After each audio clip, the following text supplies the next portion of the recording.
All right, let us now go to Mario Lopez. We had brought him in earlier in the show, president of the Hispanic Leadership Fund. Also joining us now for the few minutes that we have left, Jessica Vaughan, Director of Policy Studies for the Center for Immigration Studies. Jessica, it's our first chance to get to talk to you here this afternoon on this.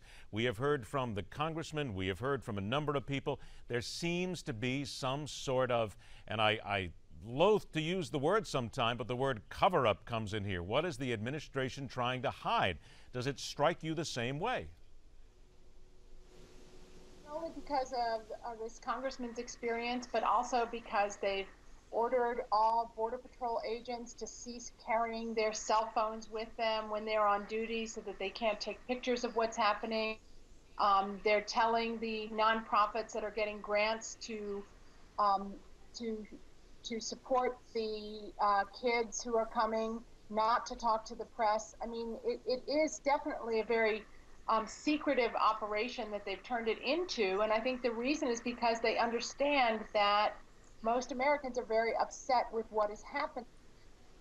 They want to focus the administration wants to focus public attention on the children, but in fact, it's a lot of families and adults coming too, and people want to know, a straight answer on whether or not these people are going to be allowed to stay here. And the administration knows that its plan to allow as many people as possible to stay is not going to be politically popular. All right, now here's a really simple question then, because you bring up a lot of the same issues that we have been talking about here for weeks. How does the administration continue to get away with this then? Quite frankly, that's what the American people want to know. If we're talking about people who can't be seen, things that aren't being done, people that aren't being stopped, Border Patrol that's not being given the money, how do they get away with it this often?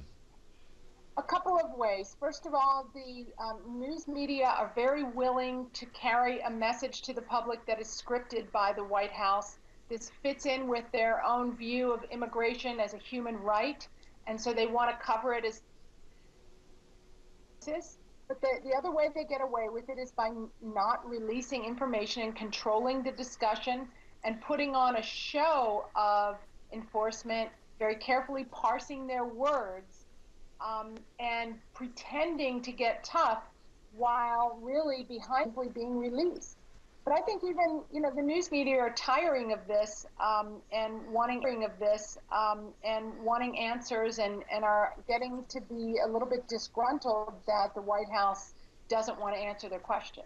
Mario, let me bring you in here on a different question here, because there is also, when it comes to answering a lot of questions here, I am hearing and have seen a number of interviews even from Hispanic Americans, people who are legal citizens here in America at certain border towns, where even they are saying, this has got to stop. It is not fair. Something has got to happen here. And then, of course, we see other reports where we see Hispanic Americans saying, no, no, no, this is humanitarian. Let's make sure we bring everybody in. What is the reality in the Hispanic community as to how they feel about the Central American illegal refugees being brought here, while for the same instance I hear from many of them that those who are trying to immigrate legally are not being allowed in?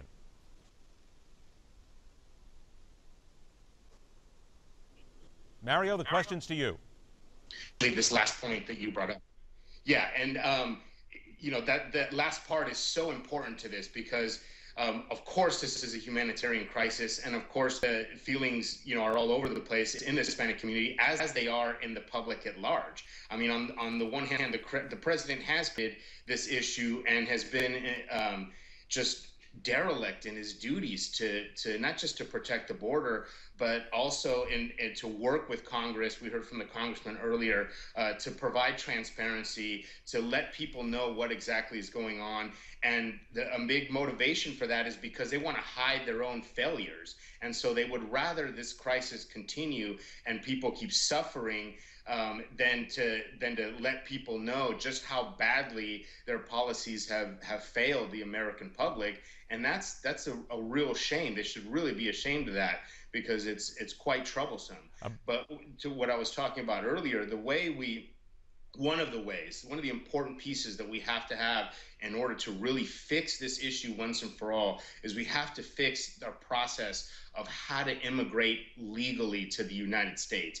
It is currently a big government, bureaucratic nightmare to try to immigrate legally to the United States. And that cannot happen. Of course, we need border security. Of course, we need to handle the current crisis in a humanitarian way, because that's the kind of people, that's the kind of country that we are.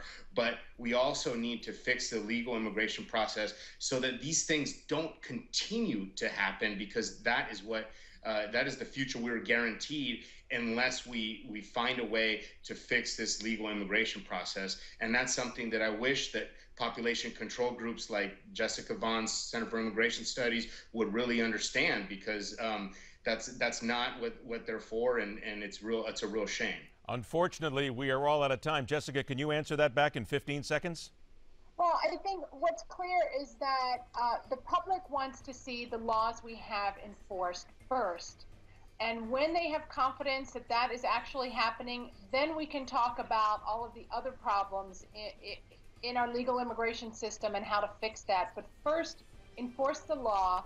Let's have enforcement in the interior and at the border. All right, Jessica Vaughan, Mario Lopez, thank you so much for being with us. We will follow this story up again right here on MidPoint, where every single day, Monday through Friday, we question everything.